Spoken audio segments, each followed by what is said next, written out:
Emotional opportunity. What in the farquad does that mean?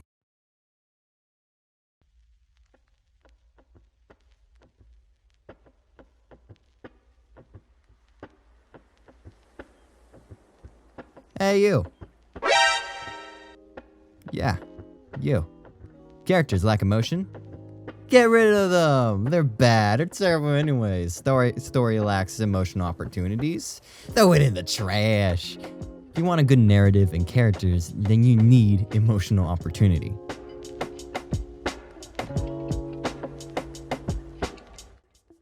Well, what does that mean? Well, you're going to have to skip to the end to find out because I'm just going to talk about emotional structure first.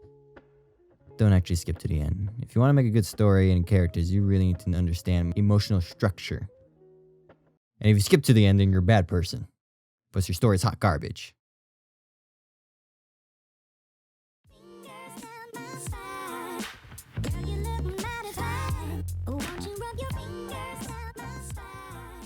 I'm going to use an analogy because I love looking at stuff when I learn.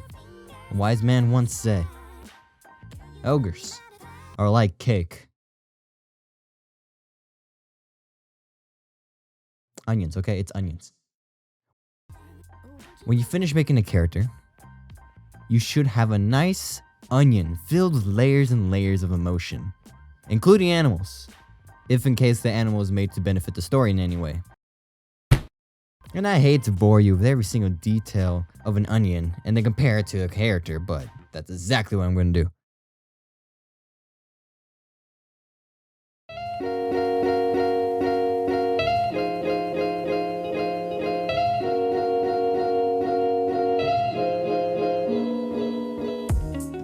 The husk is the guise of your character. It's the first thing you see, and it's essential for first impressions of both your audience and your characters.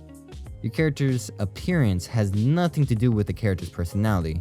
That is why a character can have a scary outside, but a sweet inside. Or a beautiful outside, and a rotten core. But a character's husk is nothing without the actual meat of the onion. Like I stated earlier, a character's emotion is layered. Once you strip away from the husk, you can see the first layer of the onion. This is the emotions we want others to see, or at least emotions we end up presenting to others. You see a guy like me, freak. It is important to note that this layer is not just one emotion, but the emotions portrayed in this layer is completely dependent on the character's personality. Everyone acts differently, depending on the setting and the other characters they have to interact with. Someone could be resentful, but still be nice to others just in their own way. However, their demeanor will change once they face the one they are resentful for.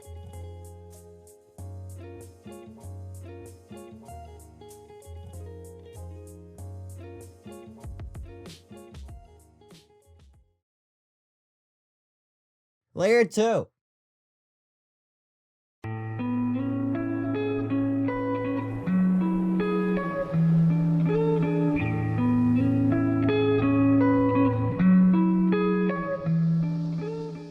Layer 2 is mostly miscellaneous. It contains everything else that a sentient can feel.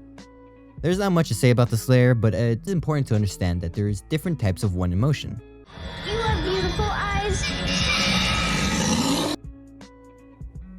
Emotions are fueled by different things.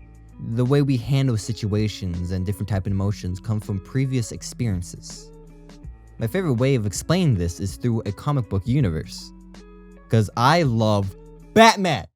I love him. I'm Batman.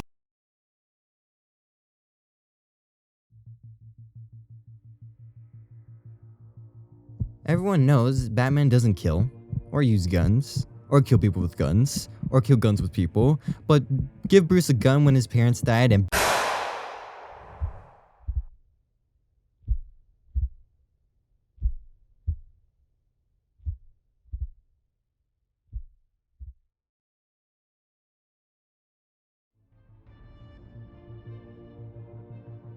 now he's a cold-blooded mercenary. a ruthless killer called the Grim Knight. A different experience makes a different person. This is why backstories are so important. And you don't always have to show a backstory, but there is always a backstory there.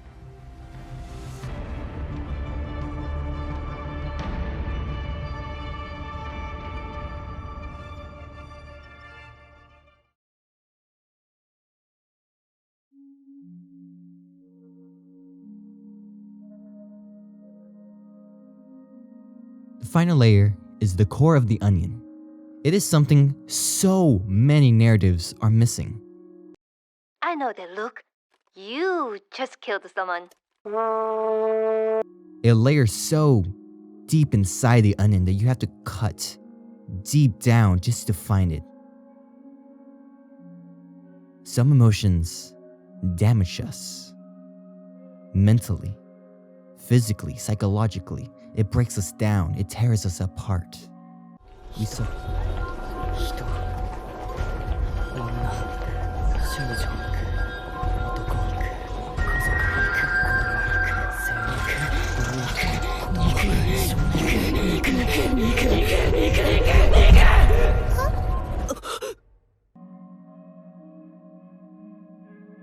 We suppress those feelings deep, deep down where they can never be seen again.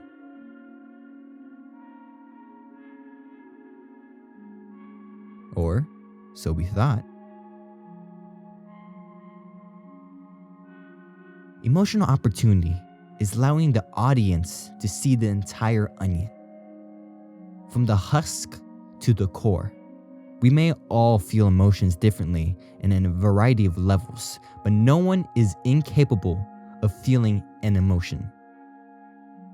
We all have the opportunity to feel each other's emotions.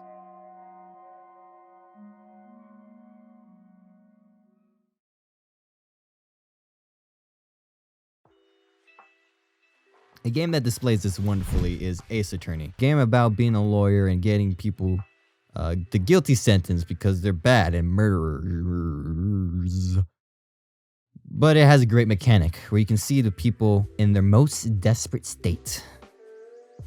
When you're about to win a case, a character breaks down with raw, ugly emotion that leaks into the world. An emotion that characters would never dream of showing anybody. For example, Mr. White is the CEO of Blue Corp. A man so rich, he has money coming out of his donkey. He oozes pride, and with no fear of losing the trial. But he is far from innocent. You press him enough, and he begins to sweat, slowly dripping confidence after every question, until he breaks. Defenseless, sobbing in a vulnerable position, we finally see his core.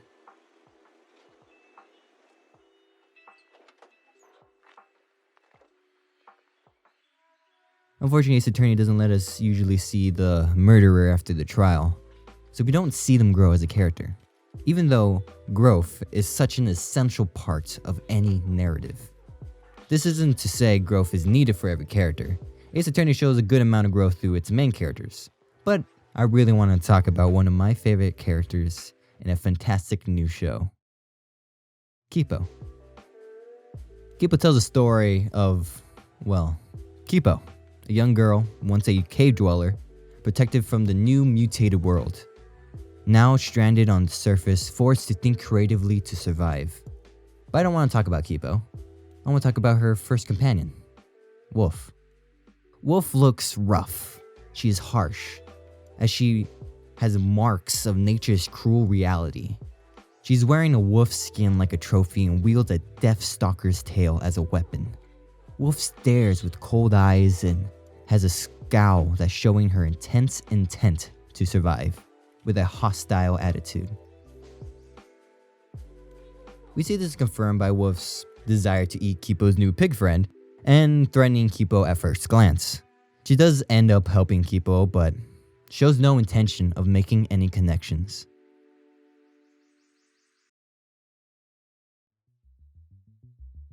Eventually, we see Wolf is still just a little girl.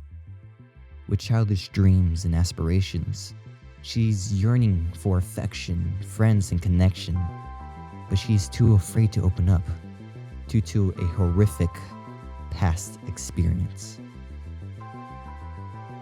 This experience has taught her that showing fear will lead to dangerous results. I won't spoil anything for you, but I will say it is a truly disheartening story that leads to her fear of mutants, wolves, and family. Wolf is such a great character because we are able to see the complex emotions that make her human. But playing around with where you place the feelings is where diversity comes from. Does the character wear their ambitions on their chests? Or is it a dark hidden secret, a goal they want no one to understand? How fast would that character let us see their core? Does their clothes confirm or hide their personality? Also, how would you show this to your audience? Do you let the audience slowly chip away at a character's emotions to finally see their inner core? Or do you show their hidden intentions right away and have the audience scrambling to put the rest of the pieces together? Play around with the onion, because we want to see it. Every ring of detail, every color and attitude, everything that makes us human. All the beautiful, messy, confusing, powerful layers of the onion.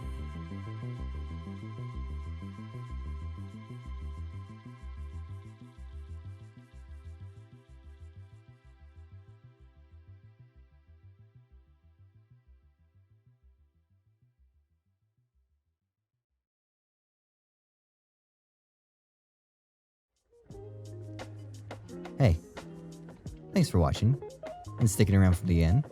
I appreciate you. You're great. If you enjoyed the video and you want to help me out, just give it a like and maybe even a little red button. There's a little red button you can do. You can click that little red button. That's a thing you can do. I'm not saying you have to, but if you want to, it's there, just for you. Anyways, hope you're home. Hope you're safe. And I hope life's treating you well. And hey, I love you.